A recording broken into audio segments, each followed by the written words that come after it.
Against the Wind, a play by Seamus Lucassen. The characters are Tomas Tommy Maloney, late 20s, early 30s fisherman. Hannah Devlin, late 20s, early 30s, member of the Daughters of Erin. Andrew Drummond, 40s, 60s, Dublin Metropolitan Police Officer. Act 1, Scene 1, time 1905, setting bank of the River Liffey, Dublin, Ireland. Near dock, late spring, a bench under a street light. A good-sized sack of Tommy's belongings rests against the bench. Tomas leans against one of the new electric light posts. He is smoking a clay pipe. Hannah Devlin enters walking past from the left. She stops, turns, and observes a lad leaning against the street lamp and speaks. You surely be doing a fine job of it. Holding up the street lamp the way you're doing. You talking to me, are you? No, I'm speaking to the besotted fella on top of the lamppost. Of course I'm talking to you. Well then. Thank you. You are welcome. You speak Irish?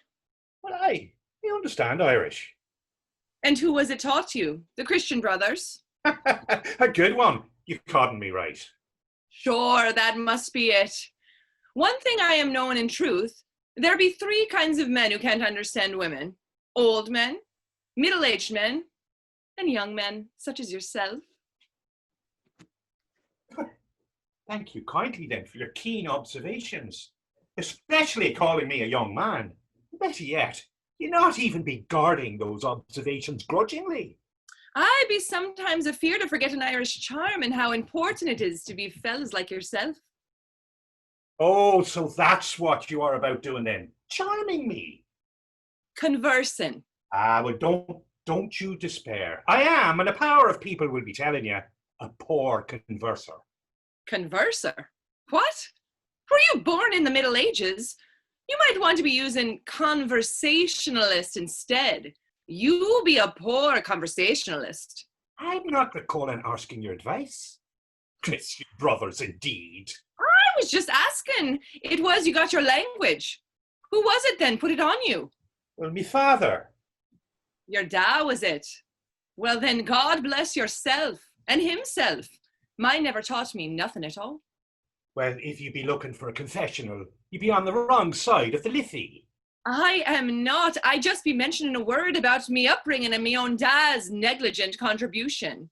And why be that? He be as lazy as the longest night.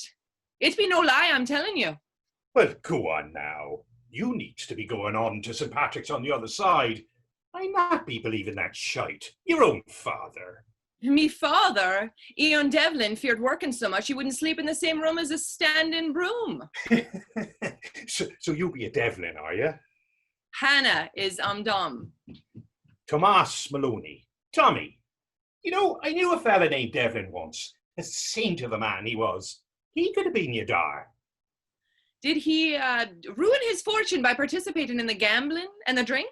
Well, surely he did not. As I said, he be a saint.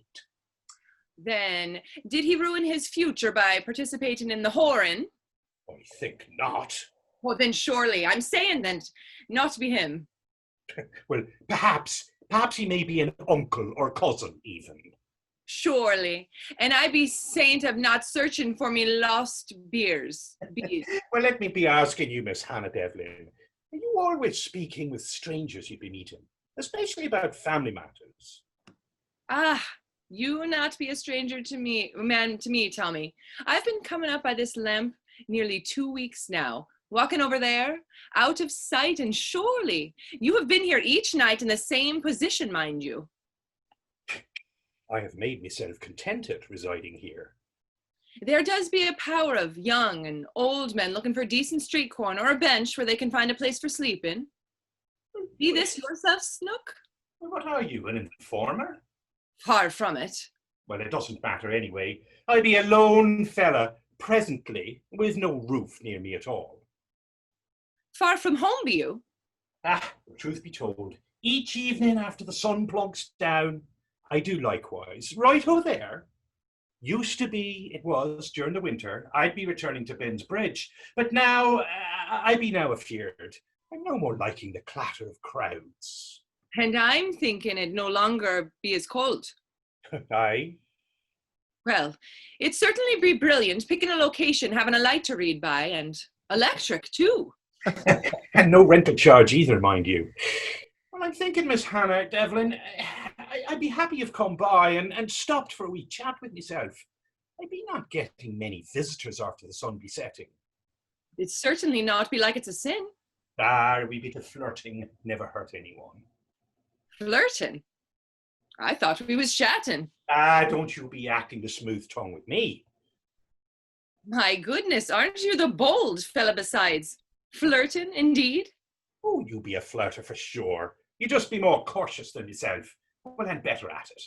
As been said, it takes one to know one. Well, aren't you the grand know-it-all? Well, let me be asking you, Hannah Devlin, where you be going each evening, that you're sneaking past me abode here. Off on a skite, on a drinking spree, are you? I am not. And are you thinking you be boss over me talking that way? Going off on a spree? Oh, I'm not thinking I'd be boss over yourself. I just be asking. Good answer, Mr. Rough Sleeper. Oh, rough sleeper. You found me out. Well, what be it that gave me away? Be it my sack of necessities over there, or maybe the piece of sailcloth I to be using to keep the rain off when sleeping. So where might you be going? I be going up to Lower Abbey Street. For to be thumbing your beads up to St. Patrick's. I knew it. Wrong. Oh, come on, that's where you be going. Maybe for hearing an old priest telling a sentimental story of a saint. I'm off to be performing a play. Oh, an actor be you? Aye, actress. You're not be humbugging me. No. I've heard tell it be the worst disease that anyone could ever be having. The acting, that is. And why be it such a disease? Well, that life, presenting yourself as some other person, requires a power of control for such people. And most, I hear, be understanding little in the end and finish up with their lives bitter and confused. Really? Perhaps even sleeping on a bench down near the Liffey? Or often even talking with stranger fellas at the end of the day. If I end me life bitter and confused, it won't be because of me playing in the theatre. It would be that. A story best told at another time. Oh, well, won't that be the bigger wonder? You and myself talking again, another time, doing the flirting? You'll be looking forward to it already. Well, why not tell me now? I have to be going on my way, Tommy. Besides, it'd be a difficult keepsake hidden in me heart, and a power of pain revealing in its fright. So you'd be stealing the eyes out of my head, and then coming back for the eyelashes at a later date. God love you, Tommy. You've a grand sense of humour. Then it'd be one of my last possessions. By the size of your sack over there, I doubt that. Who might you really be? Father Christmas? As you said, a story best saved for another time. Then we'll both have stories for the sharing. Well, that'd surely be a fabulous omen. And how be that? Because you'll surely be returning. But you were knowing that already. Let me be asking you, Hannah, what be the name of this theatre play that you'll be performing in? Love Talker. Are you knowing it? Sorry to say I am not. Well, not that I wouldn't want to be seeing it, but in my present situation, poor as a church mouse, I don't have a halfpenny to even pay attention. It be about one of the little people. Oh, of the same tribe as the leprechaun. Maybe made of the same stuff, but different. The Ginkiak not be a trickster. Are you knowing the meaning of the name? No, I'm not. Love Talker. Then you found me out. Nice try, Tommy. But you be far too tall. The Gankiak be a very diminutive fella, fond of love and idleness. Well, as be myself, I be fond of love and idleness. He does also be smoking a pipe. I give you that, Tommy. You be a cute one, Miss Hannah. In the poor church mouse. What it be you do for the food and drink? Well, like yourself, I be an entertainer as well. Well, no, I take that back. You be a proper entertainer. Myself, just a poser, if and that. It'd be no less than a miracle that I do be getting enough for scraping by. You sees, during the day, I stand upon my bench over there with my hat at my feet, telling the stories or singing a tune, trying to bring a tear to the passer-by's unmoistened eyes. And you'll be charming them with your sweet face. What are you, writing a book? Give out an example. Story or tune? Tune. Traditional or my own? Yourselves. About the subject you want to be hearing about. Lost love. I bet you not want to be having one on lost love. Now, this be a song about when I was a fisher up in Donegal and beyond. Well, I once loved a woman, she was everything to me. She was laughter and life, served with biscuits and tea. But I left her behind me to follow the sea. So farewell to me, lady of the harbour. So hoist up the anchor and put forth to sail. We're bound for the Atlantic to hunt the great whale. And when I'm returning, waiting she'll be with a pot full of jam and some biscuits and tea. Lovely. Well done, Tommy. Thank you, thank you. Solo, unaccompanied singing, I am gobsmacked. Fair play to you. Well, once it was that I be a fisher from Maya up to Achill Island and in the Inishkias. A traveller. A fisher. Ah, that's right. You be the fisher. And a grand way to heal the broken heart and be finding the gift of gab lost within the soul as well. I heard a power of fellas telling the stories and singing the tunes, and I would need to have been blind and deaf not to have it penetrate my grey matter. Still, it be a hard life. And it be danger for sure following the fishes. And those fellas that I met mostly lost themselves to the jaws of the sea. God rest their souls.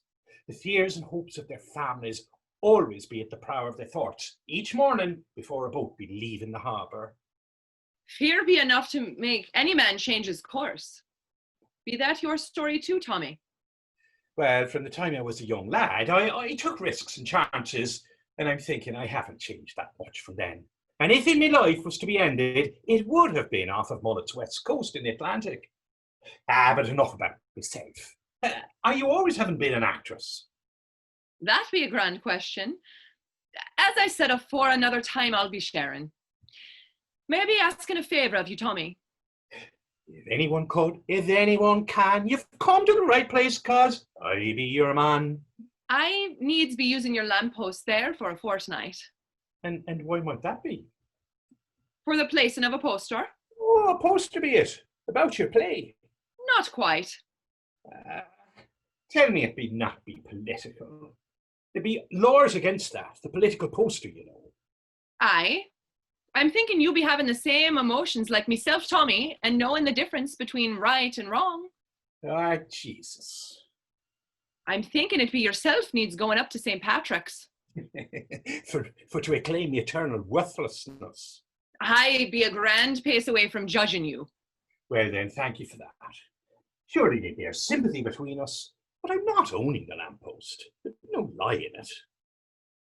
Then it be available. And your poster, it'd be saying what? The time and place of a meeting. Of course. There be a change coming within our country, Tommy, brought about not only by the fellas, but by we women as well. We are going to be playing a much greater role in the life of our society. Me friends and myself be wishing to get our message out. Daughters of Erin will be having a meeting at St. Teresa's Total Abstinence Hall on Saturday, the 7th of May, to be helping others see our dream as we have seen it. Abstinence Hall. So you're not be expecting any fellas? If they be daughters of Erin. No, of course.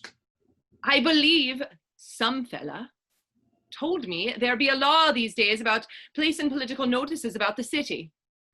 Really? I hadn't noticed. Aye, indeed there'd be. Funny. You not be looking like a fella with a stony heart.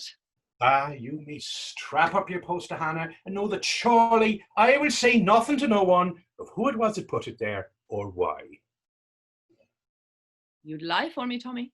My father, a power of years afore, he told me that the best way to benefit our country be remembering this. Whatever you say nothing. Home rule. My father and my uncles and all my cousins were all Fenians and wanted no less than total separation from the Brits, complete autonomy for Ireland, and if necessary, by physical force. A rough bunch, those fellas. I knew there'd be a reason I liked you immediately. You be a darling fella. Even maybe a daring fella? Well, I remember my Uncle Austin saying one time at dinner about the Troubles. Talking won't bring in the turf. Your uncle be spot on. The time be coming soon when Britain's lies, fraud, and perjury will end. And I lifetime, God willing. Are you knowing, Tommy, of Marina Chauvelin? No, I do not. Oh, herself be a fine actress in our new company of artists. She also be the founder of our Daughters of Ireland.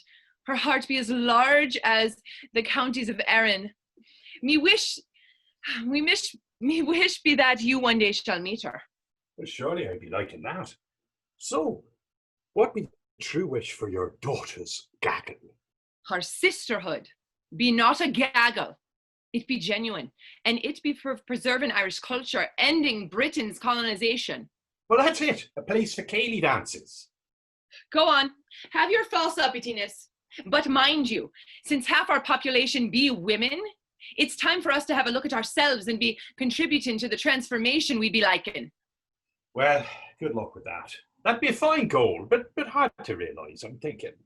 A new undercurrent of activity, unimaginable even a couple of years ago, be birthing. In truth.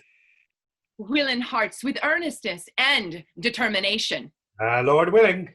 But still, I'm thinking there'd be a pair of Irish that would argue with that, you know. Too many have sat on their bums just watching the Liffey run by for far too long. Meaning me. If the shoe fits. Be our history, Hannah. Most of those who would want to join, would want to be involved, couldn't. Couldn't? Or wouldn't. Most were ignorant and afeard of politics. I'm too busy trying to find them also to eat and keeping a roof over their families' heads.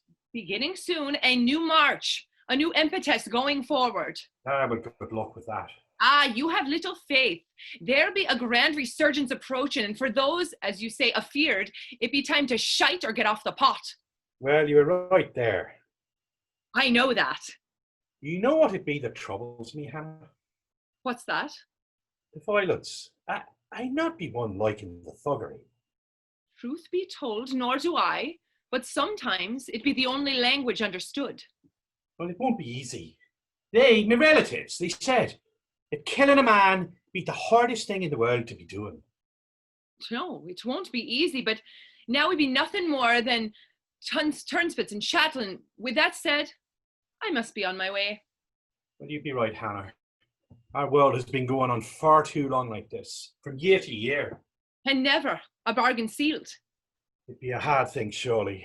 God almighty, I wish there'd be an honest answer. As do I. I am well pleased having met you, Tommy, and I promise to be returning in a day or two after the posters be printed. And thank you. Goodbye. Till then, goodbye. Scene 2. As before. 3 days later, on the bank of the River Liffey, Dublin Island. Near midnight, Tommy is stretched out asleep on his bench near the streetlight. His sack of belongings serves as a makeshift pillow, and a rectangular piece of sailcloth tends to his blanket covering. Hannah Devlin enters from the right, carrying a large tote bag over her shoulder. She observes Tommy sleeping and quietly moves to the lamppost, where she withdraws a poster and a large skein of twine from a haversack. She places the poster against the lamppost and wraps her twine around it until the poster is securely held in place. Taking a shell-handled pocket knife from her bag, she cuts the excess twine from the post. Then she wraps a 7 or 8 inch piece of the twine around her index finger and returns the skein and knife to its place within her satchel.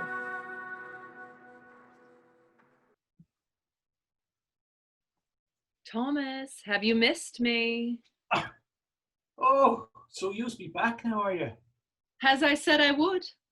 And fishing for me eyelashes. Well, I'm liking your bait. Just making sure you be seeing the poster. Ah, very well done.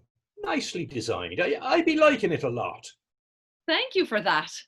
Now I have something else needs be attending.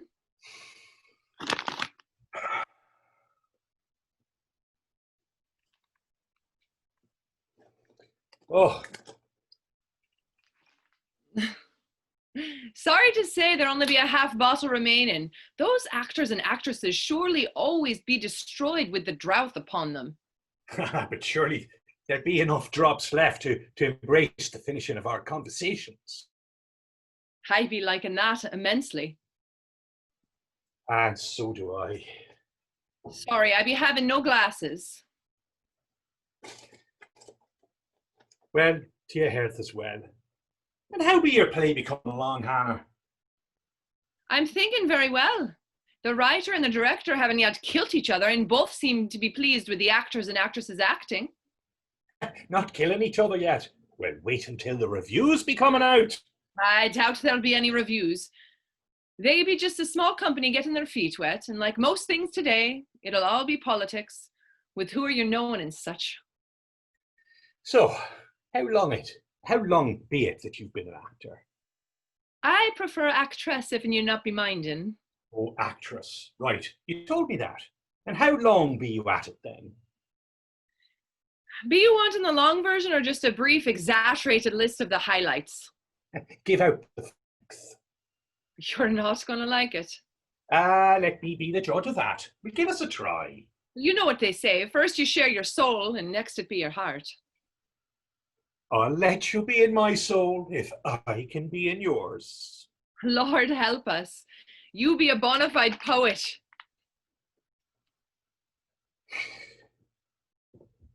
Since me mam died and me father after left his grand adventures, I have taken care of myself.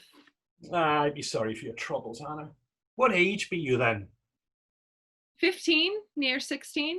It was not long after me mother passed that me father in a scorch of haste left for America, never to be heard from again. Not even a letter. He wouldn't have had an address to even be sending it. But surely you'd be having a relative someplace. 'Twas no matter. I just went creakily forward into the future on me own. And I had, I must say, quite a tough time of it, you know. Going around the streets of Dublin. Well, others be having it worse. I saw early on, very quickly, the poverty and the reality of that life. Such a fine city to be clotted with the power of neglect. Well, so how was it that you first began your acting career? You still be wanting the long version? Well, here it be.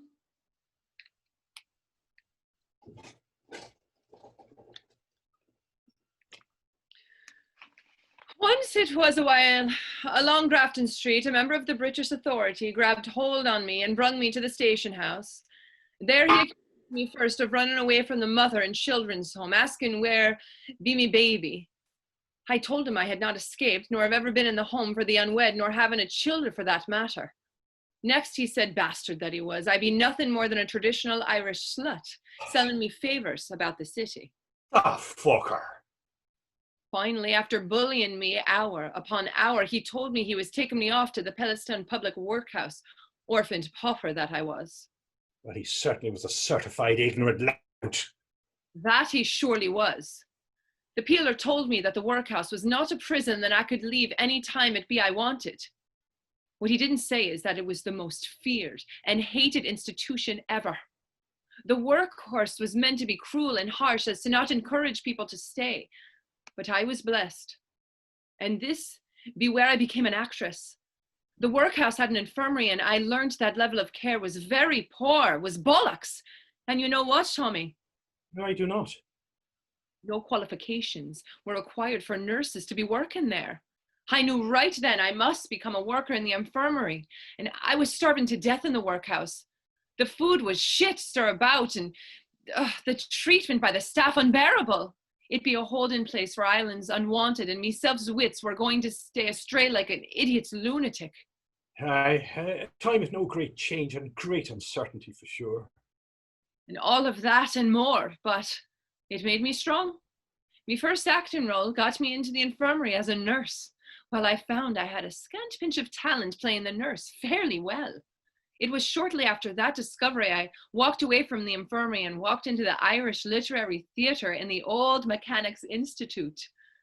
With the ballsiness of an olden giant, I asked the fella in charge, Mr. Willie, if I could daily be coming around and to watch the director working with the actors and actresses. And he said yes. And I was introduced to the grand actress Marie Niche-Blanc, and we became grand friends, with herself schooling me in the acting and the ways of journeying through the storms of everyday life. Why, surely you'd be collecting such a store of knowledge. Marie Niche-Blanc, like myself, had lost her mother when she was very young, and then her father later. She said it had made her into a strong, independent woman as well, and I admire in her generosity of spirit and her great kindness. Well, it sounds like she comes from fine, decent people. Mary be a godly woman. There be no lie in it. May we all be alive next year. Lord willing. Now, it be your turn, Thomas. Turn for what? To be spilling out your soul. Are you done already? I give you the lengthy edition. You wish I should tell you what I was seen up close? There be a power of people evicted from their homes, brought into the gaol as criminals. One time I was sent to the prison to help a poor woman in labour. You know how she and the others were treated? I'll tell you, Tommy. There'll be, at a minimum, 5 men, women, and children in each cell. There'll be no segregation of prisoners in a stall not large enough for a horse or cow to be kept. They all huddled around one lone candle for light and warmth. Children, too. Aye. I met the cutest young fella. Sinead O'Dela spoke only Irish, 7 years old he was, arrested for petty theft. Broke me heart. Lord save him. I was about his age when I told my mam one day that I would become a real fisher. Not like the fellas rowing about in the canvas tarred boat off our own shores, mind you, but the big boats went far out into the Atlantic.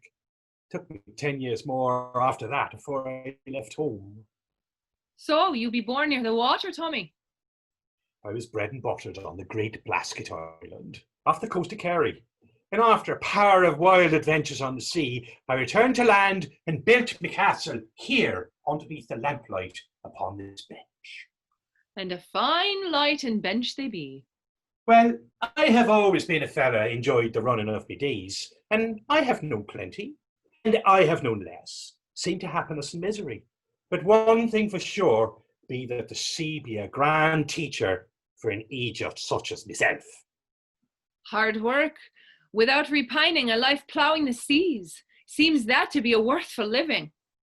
Well, I thought me life on the great Blasket be a lonesome life, but drift net fishing for herring be as bad or even worse. And I'm thinking now, I not be really comfortable with discomfort. Ah, the ruination of dreams. It seems to me the starry sky above the Atlantic be not much different than the one above your island, Tommy. Oh, you've got that right. If I've learned anything, it be that no matter where, work will take the marrow from your bones. Holy Jesus! Course he has for us, not be known till he wishes it. And I did learn a grand lesson in my voyaging. That being? We must voluntarily approach our greatest fears. Who would have thunk it? Well, that be the journey. We embark to gain the lessons of life. That be our great creator's wisdom, the self-discovery. Until? Well, the resolution of the story that the Almighty has written for you. So that be your plan now? Just to wait on the Almighty's welcoming? Be you considering, however your waiting may not be brief, but interminable? Well, it will be what it will be. Spoken like a fella who has no care about his own loss of freedom, nor anyone else's for that matter. Right now, I'm not liking this fella afore me who thinks he has squeezed himself dry. I am what I am. But, Tommy, rest assured I won't be letting it happen. You are too valuable to be given up on. You told me about your relatives, that they were Fenians, yet as much as I'm thinking their hearts glowed, it seems yours be ripped for dullness. Ripe for dullness. I have nothing to offer anyone, but a song or a story. That be not completely true, Tommy. You do be having the words. You can string them together. You'd be a fine wordsmith from what I be hearing. Well, tell me then, Hannah, how would that be of any use whatsoever? It be important for the future knows about us. Someone with the words has to put down on paper for our country's young. What were the external factors and their effects? What were the causes for the bravery of those who had taken action? Our country be needing a chronicler of the times, a person who'd be able to continue the stirring of the embers by writing it down. I don't know, Hannah. I not be much of a political person. The day be coming when we, swimming against the tide, will rescue those Irish without empathy for the cause. I'm telling you true, Tommy, each day more be summoned to our flag.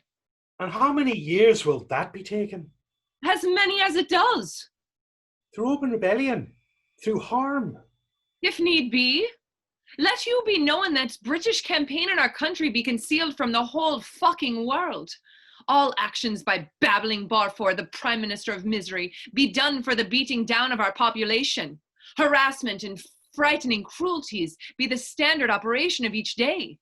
And it has been a deplorable existence for most Irish, for sure. My friend, Liam, at the theatre, says all the falsifiers will be defeated by the new emerging soul of Erin. Viral, sturdy fellas like yourself, brimming with enthusiasm, will come off the street corners, down from the mountains and across the green fields with a new momentum. Liam believes wholeheartedly that freedom be a right, not a thing to be bargained for. Sounds like a fella once latched on won't be letting go. And I be not knowing if I be brimming with his same enthusiasm. Ha, but you are. You just not be knowing it yet. There be a new political movement begun by Liam, who you must also have be meeting, called Sinn Féin. We ourselves. We say, we are all one here. Together, we will change the poor laws and workhouse systems. Together, we can and will make Erin what she be meant to be. Which be? A nation who cares for their half-clad cripples, blind and abused. You be believing, Hannah, that when our people finally comes together, we will gain independence for Britain. In case you and your political friend Liam haven't noticed, those systems and our way of living go back a long ways. They remain today as they have for years, unchanged. I believe those Irish who've been abused so much, so often, will finally wade in and announce, enough be enough. How would you like to not be sleeping on a bench or under a bridgehead the rest of your life? Well, wouldn't that be grand? Then stop turning a blind eye on the future, Tommy. See that lamp over there, Hannah? It not be a magical lamp. You can't be wishing upon it and hoping for your dreams to come true. Then don't you be selfish. You be needed. As be a power of others, I'm telling you, the time be coming and you have much to offer. When be the last time you slept in a decent bed? Well, what kind of question be that? Think on it. It be a simple question. Well, I don't know. Does a hammock count? Be you ever be sleeping decent? Be you ever sleeping recently upon a decent bed? I don't think so. A comfortable mattress? Oh, never. I would be remembering that for sure. Well, tonight you shall. Really? In truth? And what are you going to be doing? Rubbing that lamp and making a wish? Tonight you'll be sleeping on a real bed with a fine mattress. Oh, and who will be bringing it here? A flying pig sent by the lamp genie? When pigs fly. Good one, Tommy. I get it. Well, I try my best. You surely be having the grand gift of the words. Well, thank you. You, me new friend, you will be coming to me home and getting a good night's sleep and even a benefit or two more, if you be getting me meaning. There be nothing like a fine mattress. Your home be it? And how far a jaunt be that? Oh, not far. Not far at all. Just up to Fleet Street, 10 minutes at the most. And these benefits, the one or two more. As you be saying, Hannah, you've captured my attention. Get your mind up onto the curbstone. I be having 2 full bottles of whiskey back at home, be me meaning. Oh, I don't know. I'm not an idiot, Tommy. I be knowing that's something else you be wishing for. Then you surely be the grand star of knowledge. Perhaps we can be making a deal. I be joining your ranks as a wordsmith, and yourself be focusing on giving me a lively experience. Aren't you now, Mr. Brazen yourself? I just be saying, Hannah, I think we both be benefiting. There be nothing wrong with light playfulness, sort of tit for tat. There it be, the true male coming forth, popping his head up into the discussion. You fellas all be alike, tit for tat indeed. Well, like it or not, we are all affected by the process of change, whether it be in our souls or in the soul of our country. Like yourself, Hannah, I have a determination. Like yourself and your friends, I condemn injustice and cruelty. I condemn them for the frivolity they are seen as in our country. And like yourself, I would like to promise my dedication with small gifts to the national cause. Perfect. Thank you, Tommy. I know a newspaper will be coming forth soon, and I will give you information, and you can fully prepare for the writing of the articles as needed. A journalist? Well, who would have thunk it? This country, she'd be more than yours. She'd be mine as well. She be ours. So, now, if you'd not be minding, I'd like to continue me wooing of yourself. You rascal. Ah, you've caught me red-handed. Although I be having a preference for knave. So that be your plan, wooing me, Mr. Knave. Do I not? I got you believing I was a wordsmith. With an ulterior motive. Are you mad? And how long will it be afore you've forgotten me? Oh, I not be forgetting you, Hannah. Woman of brightness.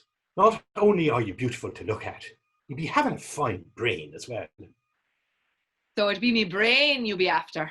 I'm going to be 100% honest with you, Hannah.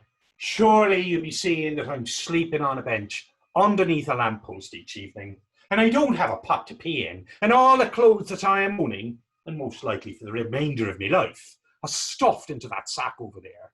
Furthermore, it has been over a year since I've enjoyed a quiet, noiseless breakfast, or the company of a fine, attractive woman as yourself. Are you having any positive attributes there, Tommy? You're cutting me, right? Positive attributes. Not a one. I be not believing you. Well, tell me if this counts. I have, as you're knowing, a jumble of words within me pate. Those, unfortunately, be undisciplined, and when I tie them into sentences, they are full of jumps and skips and punctuation that even the local clergy wouldn't understand. What else have you got? I like puppies. So did Cromwell. Really? I did not know that. So that be the best you can do. That you're liking puppies. Well, I have been known to be quarrelsome. But you not be liking the fighting. Oh, I'm not minding the fighting at all. It be the killing that I'm not favouring so much. Another positive would be that I am observant. How so? Do tell. Well, I saw that heavy twine that you'd be using for stringing up your poster, and it'd be so strong you needed a knife for to cut Maybe I just be feeble. it. And I'd be the next penny paper writer of Balderdash and Blatherskite. Aren't we a pair then? And how be that? I will be the ultimate patriot and you and yourself be the ultimate parrot. And be it already decided then. Unhappy with those circumstances? All right then. You'll be the unfortunate patriot who avenges the wrongs done to his country, and I'll be the parrot with poor digestion, having to be eaten all the romantic shite you be giving out. It will be a blessing to have poor indigestion and not be writhing near death in me cage. I be sorry for codding you, Hannah. I know this be serious business, and I give me word I'll do me part as best I can. No worries, Tommy. I know why you like me. Because you've got a brain and a grand amount of intelligence. No, not really. Well, why then? I do be having the grand amount of intelligence. And opposites attract. I only be playing with you, Tommy. You can't be pulling the wool over mine eyes. If you'd be playing with me, I'd be knowing it. For sure, you'd be a grand bit of fun. Me mum, if she heard you now, would be turning up her toes. Oh, and I'm sure I would not be the first romantic duffer you've had the pleasure of introducing to her as an acquaintance. But rest assured, Hannah's mum, I will not be intending no great harm, no debauchery, and nothing more mischievous than good old-fashioned laughter. Well, that'd certainly be a grand disappointment. What are you expecting other? Be that a blush upon your cheek, Thomas Maloney. You be certainly fooled if you not be thinking I do everything with a power of seriousness. I'm telling you straight out, Mr. Fisherman, it be a brand new world coming and a brand new Ireland. A place with perfect freedom for all that be the simple truth even a donkey might be understanding. Well, I be certainly liking your conviction. And I'm liking you to know I be truly delighted to have met you, Tommy. Come back with me now, and we be taking on the 2 bottles waiting on Fleet Street for a fine night's adventure on a stuffed mattress. Ah, perfect. Let me be putting my things together. I'm thinking it will be a grand night coming our way. There'll be no doubt in that, but we'll wait for morning to rate it. Rate it, be it? And how will the judging go? Will you be comparing myself to all the fellas you have known? In case you haven't noticed, I happen to be a woman. Some might even suggest a grown woman. You'll be getting no quarrel from me on that. Steady now. I don't want you to be falling on your back till we be getting back to Fleet Street. Well, I tell you plump and plain, Hannah, once it was that I always had me sea legs under me. I be not remembering ever the time me 2 knees be out of joint. I be unfortunately on the cusp of me legs displaying an unwillingness to proceed forth. No worries. Baby steps, Tommy. Baby steps. Well now, so much for unmerited misfortune. I'm thinking me knees be committed once more. Thank God for that. Now, if you'll be leading us on, I'll be coming along to have me heart broken. You be a wonder yourself thinking that, Tommy. Why would you? Having your heart broken tonight? Indeed. Where be that coming from? Yeah, I take it back. It'd surely be an unkindly thing for me to be saying. Or thinking? You be a very unique fellow, Thomas Maloney. It just went out of me head and into me mouth, and then over to your ears. Honest to God, Hannah, I'm sorry I said it. Thought it, or anything else I did to offend you. That be the oath. And a good oath it be. The perfect apology. Now, let's quit our lingering and be on our way to Fleet Street. Late afternoon the next day, the bank of the River Liffey, Dublin, Ireland. A bench under the streetlight. A good-sized sack of Tommy's belongings rests against the bench. Tomas Maloney sits upon the bench. Andrew Drummond, a member of the Dublin Metropolitan Police, enters from the right. He goes over to the lamppost, examines the poster, and then directs himself to Tommy. Good afternoon, young fella. Andrew Drummond, Dublin Metropolitan Police. And who might you be? Tomas Maloney. Well, let me ask you, Tomas Maloney. Would you be knowing anything about that? I do not. And how long you been here on this bench? Well, I just be arriving earlier this morning. Oh, I could swear I've seen you someplace before. Where were you last evening? Were you not here? I was not. Are you knowing, Tomas? Perjury to a member of the DMP is frowned upon. Perjury be it? Well, I'm thinking, I be not knowing them words' meaning. Oh, well, let me see here. Here it is. Perjury, the act of giving false testimony under oath. Be I under oath then? The law states that anyone speaking untruthfully to a member of the Dublin Metropolitan Police will be charged as a perjurer. Well, I never knew that. Aye, that's the law. Oh, I thought that telling a lies had to be something that was done in court. No, not at all. Speaking untruthfully to someone such as myself, a member of the DMP, is considered the same as speaking in a court of law. Oh, then I do not want to be telling lies. You know lies. Exactly. So what do you say, Tomas? What do you know about that ballyhoo? What's going on here? I be not saying a thing or knowing a thing. And you're not knowing of the daughters of Aaron? Well, be they Cayley musicians? No, I seriously doubt they are. Ah, be you knowing any mothers named Erin? Maybe there be her daughters. You able to read? Not so good. This here notice says that in a couple of weeks there'll be a meeting. Well, I didn't know that. When to tell you the truth, I've not even looked at that poster. Ah, I see. I'd like a look at your papers, Thomas. You do have your papers. Ah, well, I not so good with the perjury, but I am knowing the laws say you must be carrying your papers about with you all the time. That's a good lad.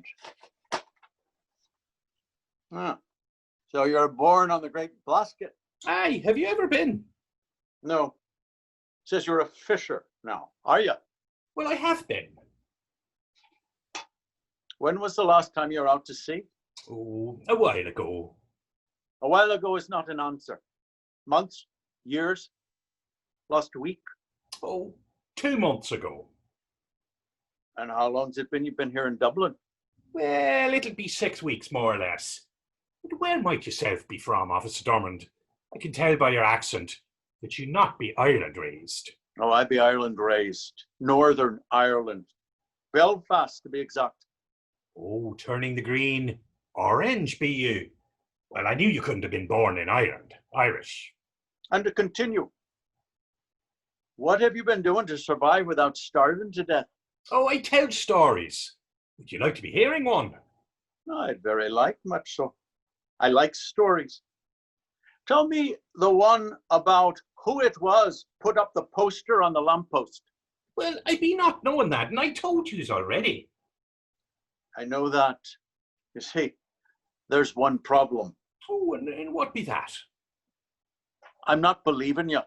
Oh, now why would I be wanting to lie to you? I don't know why I'd want to do that. Perhaps you put it up there yourself. Maybe you're protecting somebody. Well, I'm thinking that would be not such a good idea. Well, you know, Thomas, we can't let people go around putting up posters about meetings or doing other crazy things around the city. We have a responsibility to keep those like yourself from being harmed or taken advantage of. That's why we have laws. Sure, the laws be for our protection. Exactly. For everyone's protection. But what? What if we didn't want protection? You're not having any say in it. Maybe that's the problem. Might I be asking yourself a question, Ossifer? No, I'll ask the questions. So, what be the name of the last dragger you'll be working on?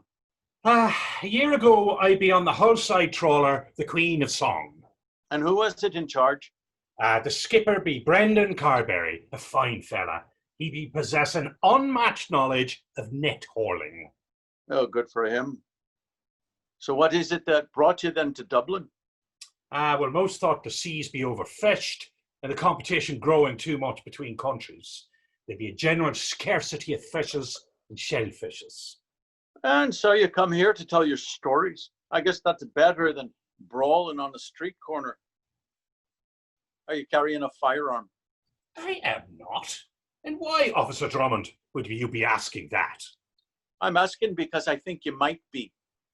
Well, indeed, that would be one of Skipper Carberry's secrets. You found me out. Once we pull the nets up over the side, we shoot them fishes. Be we more that way, and we be getting a better price per pound. Yeah. Is that your clay pipe? Aye, these days it be me only pleasure.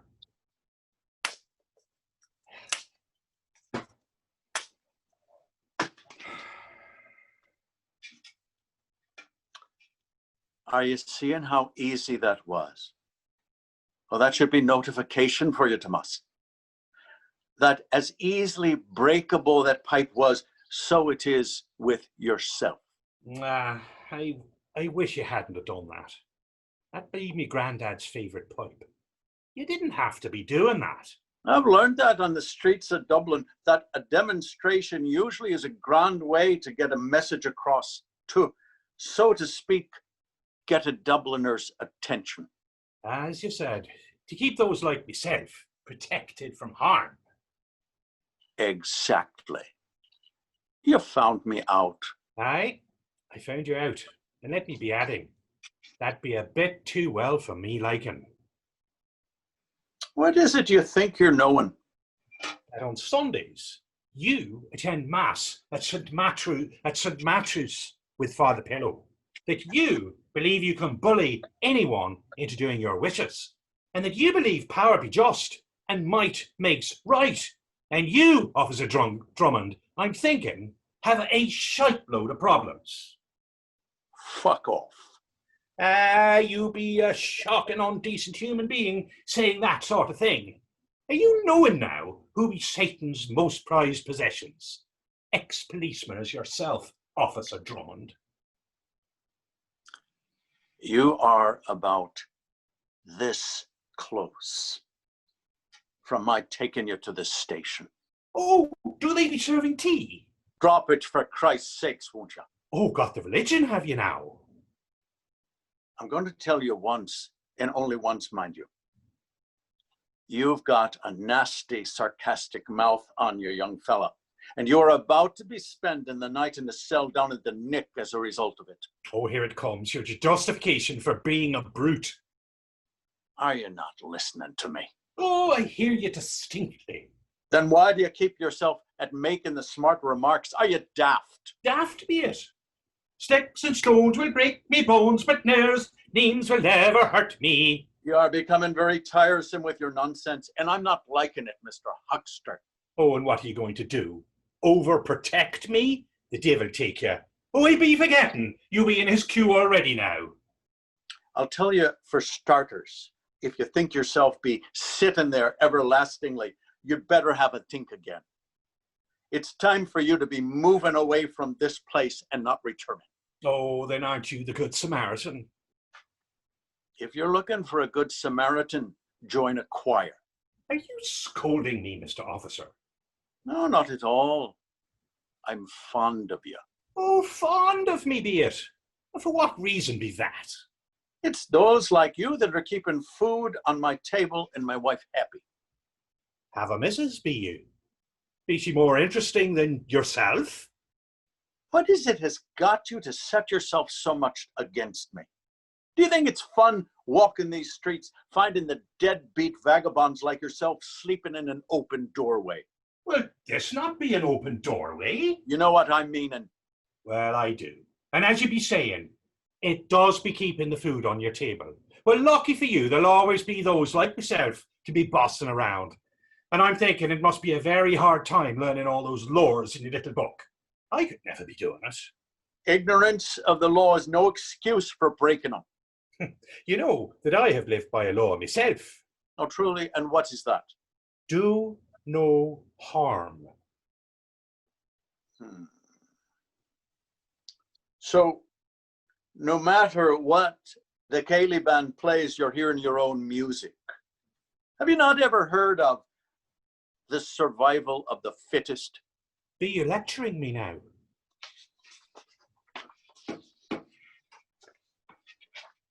I used to know some others were like yourself, but not anymore. Sooner or later, they all had to pick a horse. I applaud your enthusiasm, young fella, but I suggest you make yourself comfortable with reality. Get yourself in tune with your immediate circumstance. Get current. I be not as stupid as I might be appearing. I be thoroughly aware what choosing entails. You surely have spent your past years insulting and bullying those on your beat, Mr. Officer Drummond. But I be not standing on your spoken word. You can knock me down, kick me about often, and be making game of myself. and others at the same cloth. But when those like yourself has their hour come round for the long sleep, you'll be made to remember what it is that you've done. So then, your do no harm precept, has that always been your only rule? No, not at all. Until recent times, I thought just to be kind was enough. Be kind. Simple enough. Well, as it was that worked well out on the sea, but in real life, in a city such as Dublin, here or other ports, not so good. I learnt that it'd be difficult being kind to those who weren't deserving it. So do no harm works better for you. And why is that? Well, be believing it or not, there be a power of people in the world mistaking kindness for weakness. Often it was that I found myself in ructions with those that I weren't even knowing. So rather than having to beat the shite out of someone, I gave up on being kind and chose trying not to do harm to them or anyone evermore. Most would say it's a dog-eat-dog world. But I look at it this way. I'm not much for bothering anybody. I mostly stay out of other people's business. And if asked, be there some way I can help, I always be saying yes. What, were you raised in a convent? I was not. However, me mam, she taught me early on, no matter what, always rolls up your sleeves and be doing the right thing. No, Catholic is she. Oh, aye. Going to church every Sunday, were you? There'd be no church on the Great Blasket. When the sea be firm enough for the travelling, a priest might come over for some gobnits or a dunchowan, well, maybe once a month, if in that. And like others on the island, religion be taught in our home by our family. It's in other cottages. There be a font of holy water at the door's entrance and a picture of the Sacred Heart of Jesus on the wall. Well, good for you. There'll be none of that in my upbringing. Not in the home, not in the streets, nowhere. I could tell. And how is that? You've no humiliation. You be like the fella likes to punch in the face of anyone who disagrees with you. The goal, I'm thinking, has always been to be a champion bully. I bet you've made your wife's life miserable. She probably tiptoes around you at home, not to be saying the wrong thing and to causing you anger. She knows you. She knows you always have to be on edge. Anger fuels who you be. Being a peeler gives you pleasure. And you like to be proud about it. I do be finding it interesting that your version of justice be not worth a whistle in the wind. And yours be better. I have learned some things knocking about in this world. I have learned that truth be not always the right cure for the illness a fella be possessing. So I'll be possessing an illness, you're thinking. I'm finding our encounter here humorous. Now, before you be asking me how, let me give out me thoughts. Are you thinking this is funny? All I'm thinking be that if you can't be laughing at yourself, at least let me be doing it. From a view of our situation, I would like to be seeing a friendlier fella here than yourself. I'd like to be knowing that you care about the people that you're supposed to look after and not one trying to irritate or knuckle the bejesus out of them. Oh, you must be a priest. You stay easy there now, Holy Father. You're not behind the pulpit and I'm not looking for baptism. I'll give you this. You certainly have a big set of balls for a clergyman. Well, thanks. And I be wondering, Officer Drummond, if you ever be knowing how you and your fellow constables be mocked when making your rounds.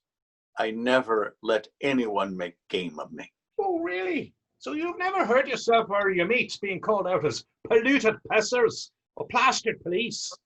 Fine job, isn't it? Walking about inebriated, picking on the less fortunate.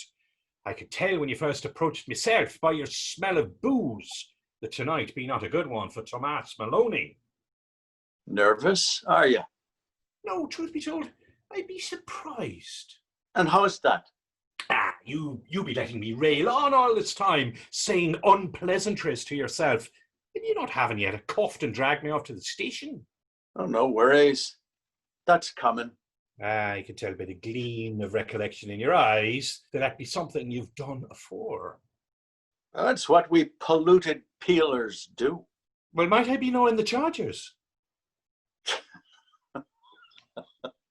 Charges. There be no charges yet. Just a friendly discussion to see if there needs to be charges. Well, that's not sounding so bad. I might have worded that slightly the wrong way. It's not so much a friendly discussion as an interrogation. About? About the poster and those that put it up there. Maybe even what you know about them in detail.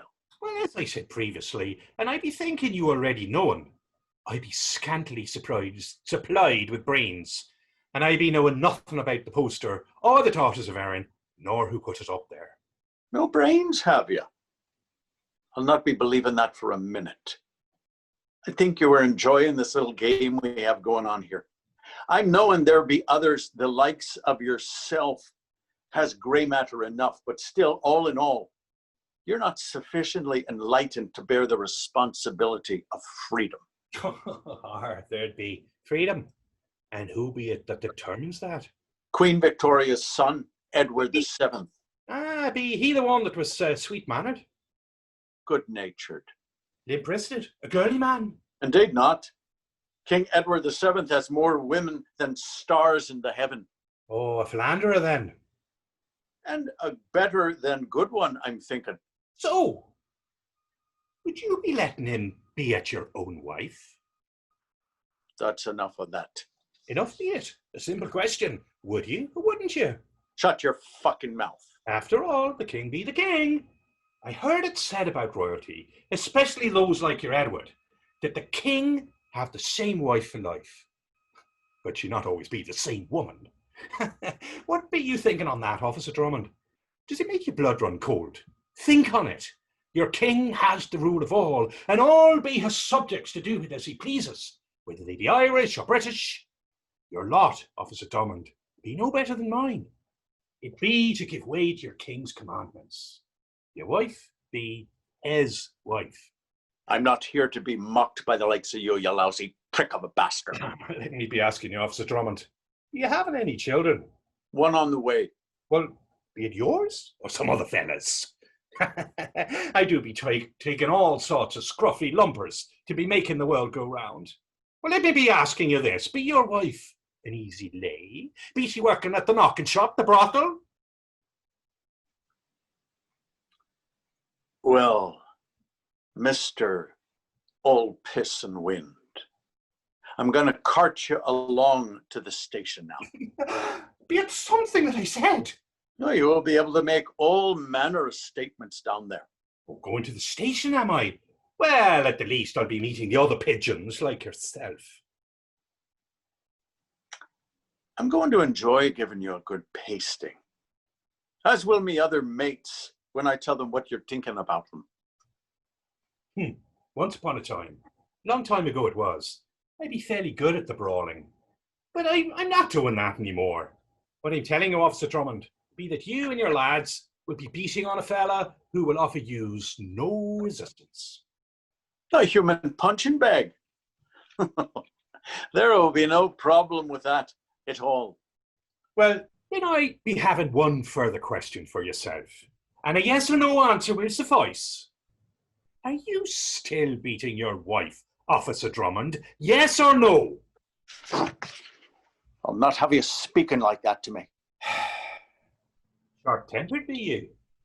I won't be insulted. Oh, stop it now. Insulted indeed.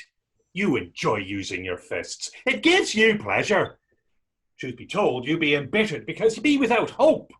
You've got nothing, especially here where no one has respect for who you be. It'd be no easy life, you being here in Dublin, where you be hated. One thing I would tell you, Officer Drummond, and the Almighty shall bear me witness.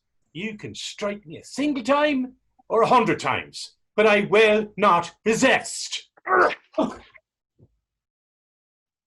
As I said, we'll find out more down at the Garda station. Perhaps you're an escaped convict. Perhaps you really are a revolutionary. I'm sure we will discover something. What you brooding over? You have done nothing with your life, have you? You might as well have never been born. There will never be a sympathetic Irish voice for you. Think on it. You know the truth about you. No one will ever say about yourself, that fella was a good man. Quit your yapping. Well, it be well known that the likes of you be doing during the nightly rounds. Shut your fucking gob. There will be no one alive giving a tinker's damn about you. Now, Mr. Thomas Maloney, I want you to put your hands out straight in front of you. There'd be no need for wearing these. There'd be no trouble for myself coming along with you, Officer Drummond. I think this be best. You'll be taken in for questioning. Are you understanding? And I be thinking the real reason be so you could be making the grand spectacle of yourself, marching me through the streets and into the station. And why are you believing that? You still be having that gleam in your eye as before. Grab your things there. You never know what criminals, thieves, or even revolutionaries could be running about. Go on now. And don't you be getting any notions. Act 2, Scene 1. As before, late evening the next day, the bank of the River Liffey, Dublin, Ireland. The same bench under the same streetlight. Tommy's sack of belongings remains stowed against the bench. Tomas, Tommy Maloney, sits upon the bench. Hannah Devlin enters from the right. She goes over to the lamppost, finds that the poster has been removed, and then directs herself to Tommy. What was it happened here, Tommy? The Dublin Metropolitan Police took it down and they carted it away. Upholding the law, were they? So they tried to convince me. Oh my God, what have they done to you, Tommy? They played knick-knack paddywhack upon me bones. Those bastards! Did it right here, did they? No. They took me along with the poster. It was down at the station. And they brought you back here after? No, they did not. And after they'd had their sport, they shoved me out of the door. And then by the grace of God, I made it back here. Well, why didn't you go to hospital? Because I've been not wanting to spend my last few shillings. Saving it for your wooden overcoat, are you? I'm thinking more like Porpoise Field or Glasnevin Cemetery. And you came back here. Why would you be doing that? Well, I knew this be the only place I'd ever be seeing you again. That'd be so sweet, Tommy. Thank you for that. You know, Hannah, I never thought before what a boot to the face would feel like, and it'd surely not be pleasant. And yet you did endure it. Well, I'd be having little choice. Because of the poster. Those bastards, they thought you'd be the one putting it up. I told them nothing. I knew nothing. And then this fella Drummond, he said that they'd be charging me with sedition. And I asked him, sedation? And I be not knowing the word that he used. And then he put his foot on my throat and said again, sedition. And I replied, oh, seduction. It was not going so well for yourself, was it? Well, he said it was no laughing matter. And finally, he took out his book and he read me about sedation. Well, I was not knowing that sedition be rebellion against the government. You be having a good amount to be learning. Perhaps in truth, vocabulary does not be my strong suit. Oh, stop it, Tommy. Surely, that be not what you be needing, better vocabulary. You be a fine work of words. Your group there, Hannah, be they looking still to make changes here in Dublin? No, they be looking to making changes in all of Ireland. Be they still be needing someone for putting an article of writings together now and again? Aye, and a chronicler as well. Then please be letting them know that I am their man. I already have. I told me friends at the Daughters you would do it.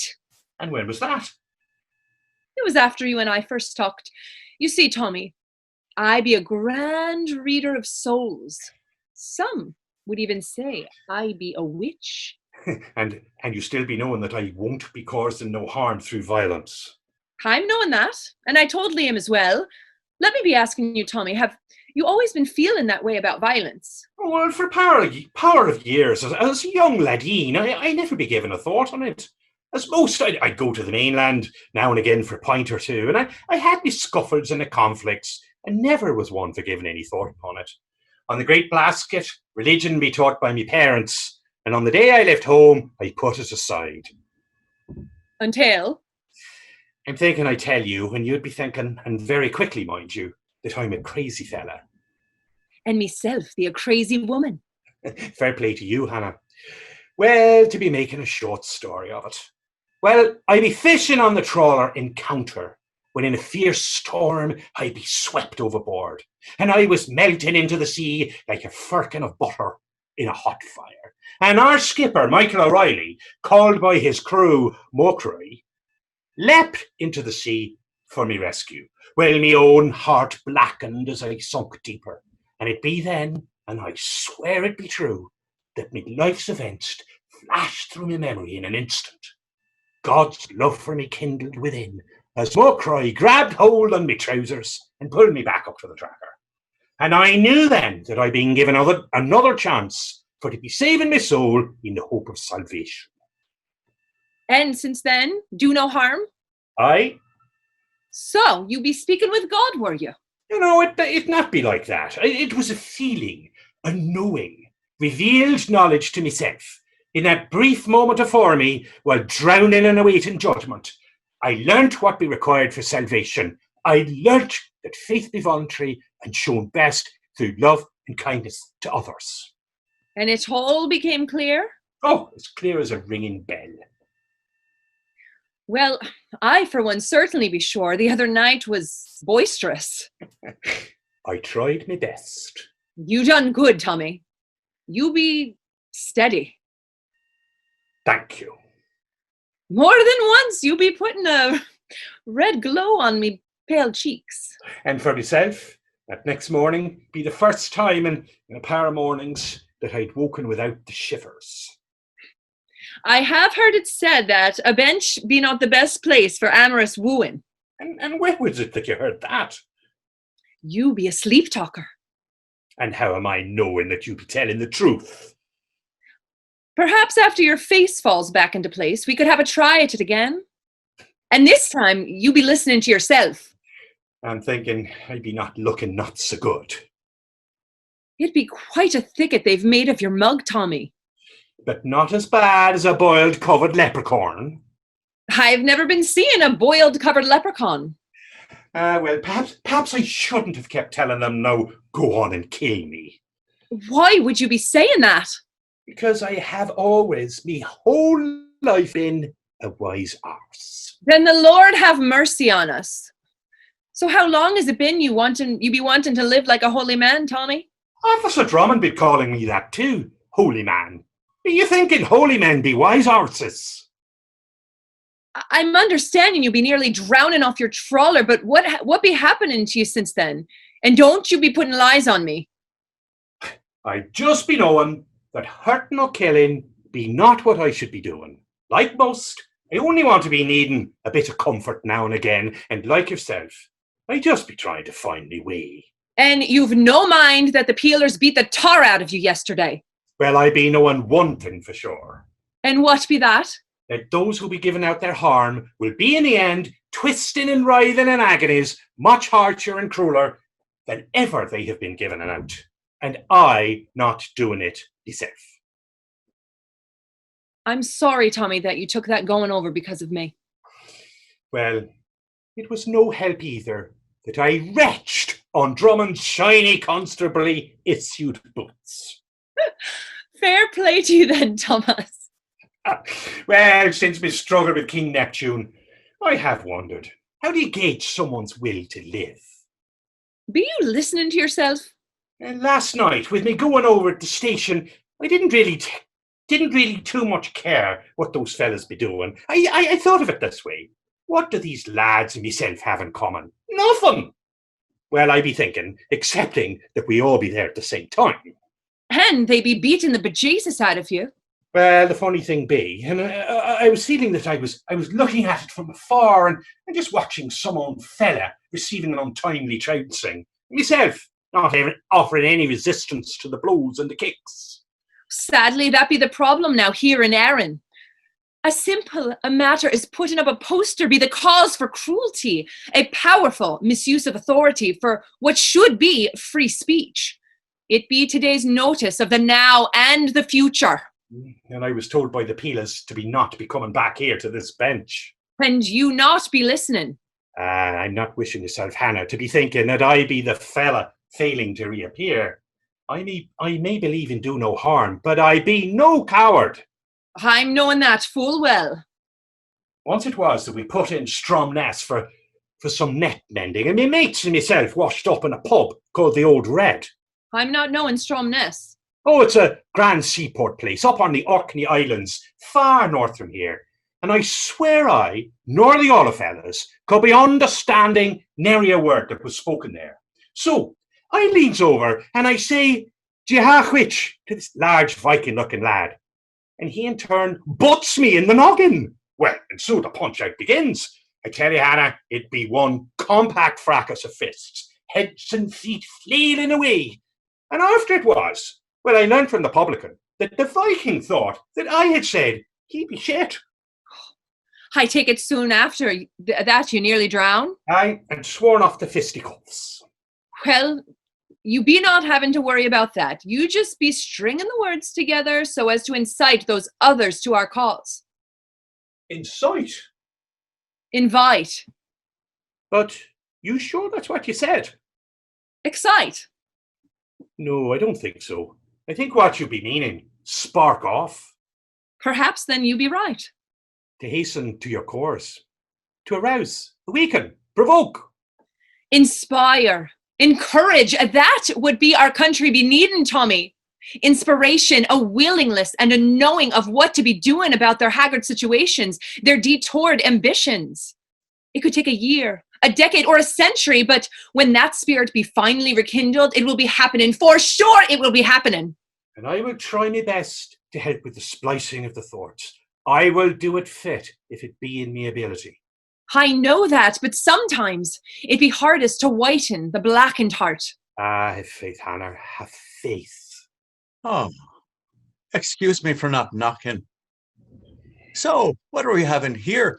His Holiness and a new acolyte. You be looking a mess, Thomas. Was it from falling down somewhere? Sure, that be it. I fell down. This be the constable you spoke of, Tommy. Officer Andrew Drummond. And who might you be, miss? Someone not wanting nor inviting your acquaintance. You are? Be you then arresting me, Officer Drummond? I'll ask again your name, please. And I'll ask you again as well. Be you arresting me? Possibly. And what charges might those be? Loitering, for starters, but I'm sure others can be found. Herself has done nothing wrong. Oh, spoken by a man with the shortest memory ever. Wasn't it agreed yesterday that you, Thomas Maloney, would be vacating this location? Oh, vacating. I thought you said vacationing. Maybe I should just be transporting both of you to the station and working out the atonements for the bishop and his acolyte. Oh, I hope I'm not offending you by designating you as an acolyte, if in truth you be a sister who has taken the vows of a religious order. Oh, I have taken a vow, but it be not to a religious order. And as far as Thomas himself, I'm sure there is an abundance of possibilities. Wasn't it enough you be doing to him yesterday? And just what do you think I did to him? That face? Now, he has already said he had fallen down. Oh, for sure. And Cromwell armies loved Irish babies for to be tossing on their spears. A word of advice, Thomas. Keep Miss Acolyte. Keep her gob under control. Or what? Listen to me, Mr. Inquisitor. I be not afeard of you, nor the likes of you. Is that so? If I be remembering correctly, those same words be spoken by your religious friend Tommy last night. I be putting a curse on you and yours that will last for 3 generations. That your house will fall upon you. Now there should be something you be fearing. Really now? Some be always bound for learning the hard way. Yeah, you both be thinking I'm believing your superstitious rubbish. Rubbish be it. I take it you be a Protestant. Once it was, long ago. Be you not believing in anything? Not even extra human influences? I'll tell you. I believe in this, the law. Nothing else, mind you. Well, 'twould be grand foolish indeed on your part, Officer Drummond, not to be believing Hannah. She be a true witch. Her line be tied to the pooker, the peoples of the mother. Stop it, will ya? You're making me shiver. Then there be one thing you should be knowing. Both Catholics and Protestants have always held beliefs in the supernatural world, as well as in myth and legend. I wouldn't know. This is all I know. Me granny put a curse on her landlord that lasted 7 years. She also had the power to see spirits and ask favors. I be told that when I was born, she be given me her gift, and she did. You do better, Mr. Officer Drummond, to be given up your unwillingness to accept her powers. And fear my house would be falling in on me. He be thinking house means house. What an idiot! House in the curse be meaning your family. She be putting a curse on your family for 3 generations. What's wrong with you They people? said, a witch. That's the way you've always dealt with the present, by hiding in the past with your superstitions. Well, I'm believing none of it. And I have a superstition too. Really? And what be that? Any pursuit of non-cooperation by yous or any of your like-minded friends will be met by ruination.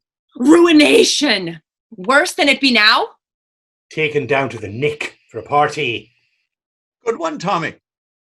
And by the way, I'm not believing any of your pagan hocus pocus. I'm thinking you have no understanding at all. Fool that he be. I be blessed to have this heritage passed on to me from a long line of relatives afore me. It be me heritage. All me relatives afore me were Catholics, not worshippers of pagan gods. Yourself and others like you can deride it, disdain it, or anything else you wish, but it remains true. It be a gift from the Almighty. And I'm not believing you.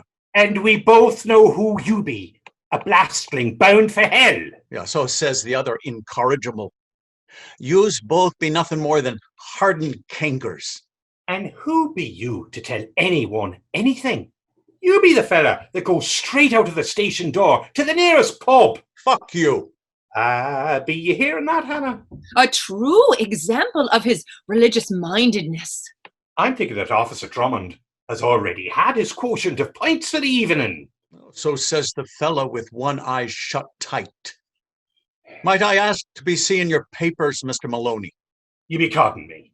You took 'em from me yesterday. You saw 'em and you took 'em and never be giving 'em back. Really? And where was that? You know right well where. At the station house. I not be recalling that at all. Are you sure? You were down at the Nick? Huh. I'm not remembering that at all. Can you believe this, Hannah? No, now I remember. I brought you in. What sort of citizen are you? You know full well. All law-abiding Dubliners must carry their papers on their person at all times. Look, Tommy, no book. Right from his own memorization. Your papers, please. You yourself took them yesterday evening. Did I? You know that you did. I believe, if I'm remembering correctly, that's the reason I brought you to the station yesterday. For that very reason. You had no papers. You be lying. Worse luck for you now, young fella. You can't call a member of the Dublin Metropolitan Police a liar. Oh, nonsense. A liar be a liar. You be saying stupid stuff. Was I talking to you? The truth be the truth. And where are your papers, miss? I won't give out my name. Careful, Hannah. He beats his wife. Listen, you mind your own business. And for the both of yous, a further piece of advice. Keep your mouth shut and don't interfere. You be absolutely right, Hannah. There'd really be something truly the matter with him. Shame on you. Look what it be you've done to him. Look what it be you've done. Did I? Be you getting a promotion for that? The bunch of yous giving a fella a beating like that? You DMBs. All be fucking bastards. You've got quite a mouth for such a delicate wisp of a thing. Well, listen to that, will you, Hannah? That'd be his calling card for his sinful inclinations. But isn't she a grand tease? Oh, just like Edward the King. Just a spontaneous diversion. What be wrong with yourself? And a married fella with a baby on the way. Don't you be goading me into losing my temper. I be paralyzed with fear. Me blood be freezing. Don't you dare condescend to me. Oh, well, that makes for a good laugh. Don't condescend to me, said by the fake Irish constable, carrying a barrel full of inadequacies on his back. I'm thinking this Roser be having no sense of humor. You know what I find to be hilarious? It was your friend here, Thomas, slipping off into unconsciousness last night. Now that was funny. And here's the best part. When he awakened and could move even so slightly, he barely made it crawl into the door. And that made you happy. You think that'd be funny? Well, I guess you had to be there. In my clumsy, old-fashioned way, it did make me happy. One thing for sure, Thomas Maloney will always be famous for being, as he himself said he would be, our human punching bag. Quite a moniker. Well, let me ask you, Mr. Drummond, be that the way that you beat your wife too?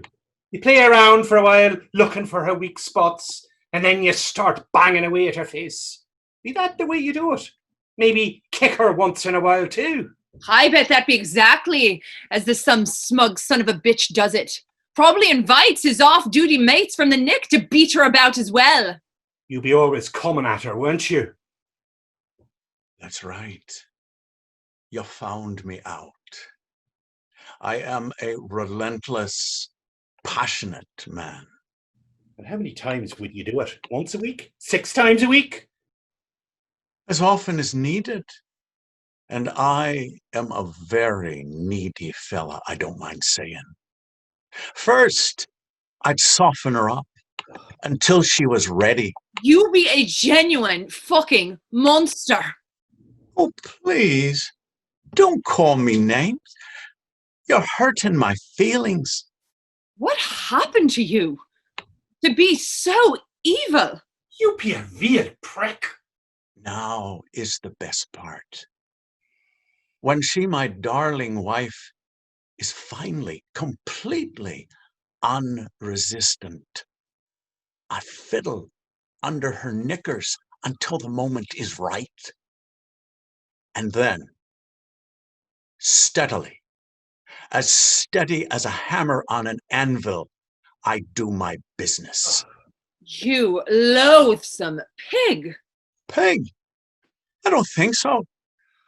I rather believe rascal is more appropriate. If I should regret any of it, it is only that I wish she would enjoy it as much as myself. There be one time I hit her with such a blow, and a terrible blow it was, I thought she was dead. You're listening to yourself. You've got an immense problem, Drummond. It's what we pricks do. Of course. I love the ecstasy of fright in her eyes. I truly enjoy every moment when she loses all her dignity. When she is taken. Even better is the success in knowing she possesses nothing but contempt for me. You put the woman you married, the woman who'll be delivering you a child, through that humiliation. Damn you to hell! Ah, there she was, meek as a lamb, never ever blaming her ruin on her marrying me. Now that, I contend, is love. It be little you know of love. I never will. I know one day, and I pray it be soon, that you'll scream and howl at your own burning. What? No dancing? Bad luck then it is to Officer Andrew Drummond, MDP. But never fear, all my mates will be there as well, so I at least take comfort in that. And I'm thinking, and really can't be stated enough, you will be dead a long time and suffering every minute after. Oh, please give it a rest. But himself will be blaming others for his circumstance. You two fools really make me laugh. Thinking there be something else after this, this be it. Put aside your silliness. There's something better after this life. There is nothing. No eternity. All you'll be doing is taking a long sleep. So you be hoping. Truthfully, I never start a journey where I'm not knowing where I'm going. To a place with grand warmth. Most likely even buried without a marker nor headstone. Ha! I'm thinking that you'd be wrong on that one, Hannah. He'd be having a headstone. Oh, a toppling of agreement. And it'd be saying, Drummond, a man with a lie in his mouth and hate in his heart. Long may he burn! Amen to that. Well, now, I've pleasantly amused you. I believe it's time to take you, Hannah, my new friend, down to the Nick. I told you afore, I'd be not going anywhere with you. We'll leave Thomas here. It'll just be the two of us. No. I swear I'll kick you all the way down to the station if I need to. Get away from me, you asshole. Leave her alone! Or what? Oh, you're so fucking sad, Mr. Republican. What'll you do? Blink me to death with your I'm one telling good you, eye? I'm telling you, you piece of shite! Don't touch her! You are pathetic. What are you gonna do, Tommy? Roll yourself in a ball and roll away? Or crawl away like last night? Go fuck yourself! Oh, that's very bad manners, Tommy. Are you having no memory? You fucking cyclops. Once it was. I was a very temperate man. But now, not so much. So strange you would choose to assault me, forcing me to defend myself. He did nothing of the kind. I'll just make quick work of this trump, and we, my new darling dear, can be on our way. Leave him be. Get off him. Or what? Let's just see what happens as your Tommy boy slips off into unconsciousness. Leave him alone. Too late? I'll go with you. Much too late. Besides, you'll be coming with me anyway. Even if I have to fetch the other lads from the Nick to help. Oh, I know they'd like that. Stop it! Ugh. Some disputes must be settled once and for all. You've no need to be taking his life. Ah, but I do. He attacked me. Who would dispute it? Self-defense. I swear I'll never give word of what has happened. Let go of him. Too late. This is the truth. Poor Thomas. Poor fella deserted by his God. Where be his Almighty when Tommy needs him most? And you? Where be your witchy powers? Enough, please. Let him go. I'm telling you, your friend here had too much talk in him.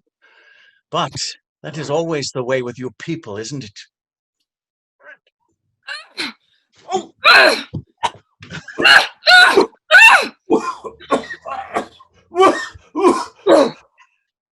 Have you killed him? God not be calling him yet. He be not oozing out his sins this night. Oh, for sure. That would be taking a long time. I have an idea, Tommy. How we might benefit from this fella Drummond situation, but I be needing your help. Oh, tell me what, and no worries. I'm in. Help me moving him over to the lamppost. This fella be having a few stones on him. Not counting the one that you gave him. That's the good smacking. A weighty body for sure, but a superficial soul. Oh, I'm taking empty. Inborn in its heritage. Be you able to lift him straight up and lean his back against the post? Steady now, Tommy. Oh, Hold him there. Good. Every night when I go out, the monkey's on the table. Take a stiff stick and knock it off. Pop goes the weasel. I'm liking it. Round and round the cobbler's bench, the monkey chased the weasel. The monkey thought 'twas all in fun. Pop goes the weasel. A penny for a spool of thread, a penny for a needle. That's the way the money goes. Pop goes the weasel. Me mother taught me how to sew and how to thread the needle. Every time my finger slips, pop goes the weasel. Bravo, Hannah. Fair plays to you. Thank you. And I'm thinking that one last touch be needed.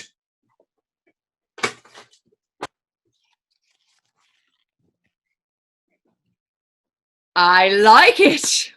And now, Hannah, if you will kindly allow me, I have a special composition for Officer Drummond, and I'd like to be reciting before we'll be making our exit.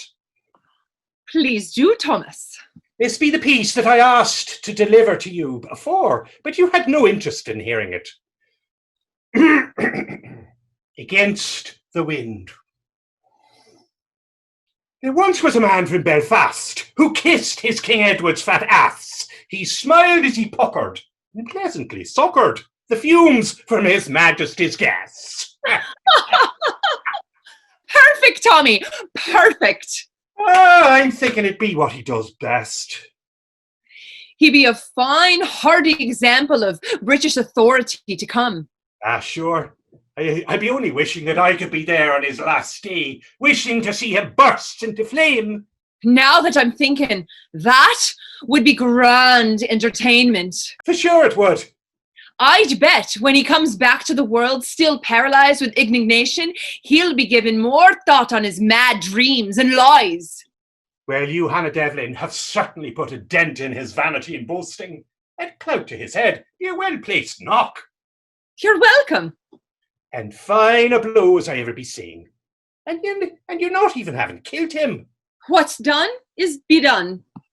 I vow I have never seen in life a woman such as yourself. Thank you. And there be thousands more coming.